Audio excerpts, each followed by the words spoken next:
Good morning and welcome to Psych Chat. I'm Abbie Hughes, and today in our segment of Interview with the Dead Guy, we have a child development specialist himself, John Piaget. Hi, Abbie. Thanks for having me. Thank you, everyone. Thank you. For having you today.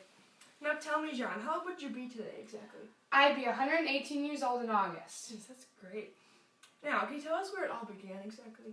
Well, if no one knows, I was born in Neuchâtel, Switzerland. I first started out at the Binet Institute in the 1920s. My job was to develop French versions of intelligence tests. During my time there, I became remarkably interested in the reasoning of children for their wrong answers that required logical thinking.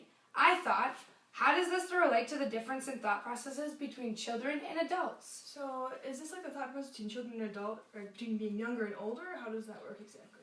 Well, I wanted to show merely the fact that children think in strictly different ways compared to adults. You see, kids are born with a very simple mental structure where their knowledge is based. I decided to propose discrete stages of development that gradually increase of behaviors and concepts. I understand you have three basic components of your cognitive theory. Can you please explain what a schema is, for example? Yeah, of course. A schema is basically one's building block of knowledge. This is something children use as a mental mold to pour our experiences into. Okay, and how do these schemas change over time, would you say? Well, children tend to assimilate their new experiences into their existing schemas. For example, any four-legged animal could be just a dog to a kid. Okay. And once these kids are further into developmental stages, how can they start to see things differently?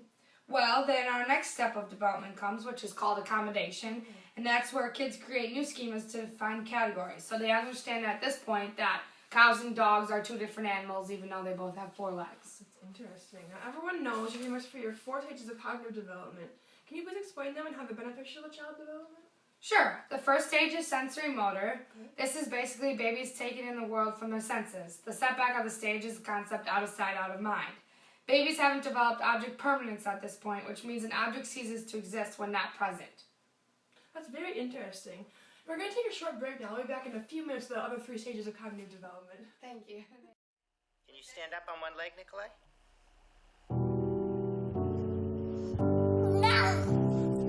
Oh, oops, bumped your head. Hop, Can you hop, hop? hop, hop, hop. Nikolai. Hop off of your foot.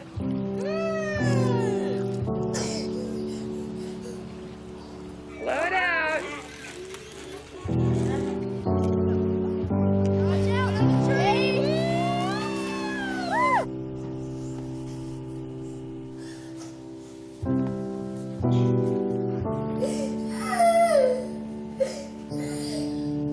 What do you think you're going to do today?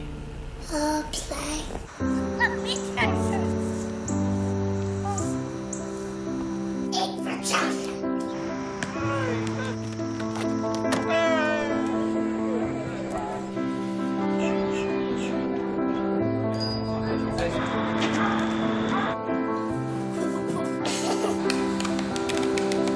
I touched it, Mom.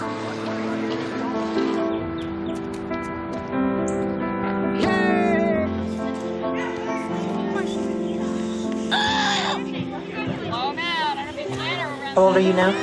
8.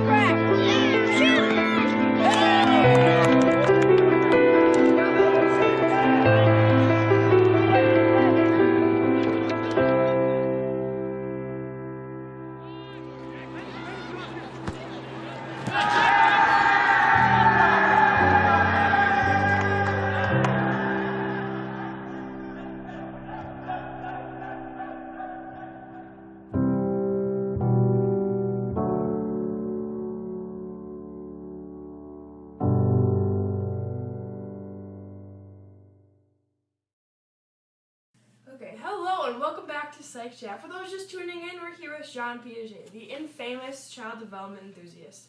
I believe you want to tell us about your second stage of cognitive development. Right. The second stage is pre-operational.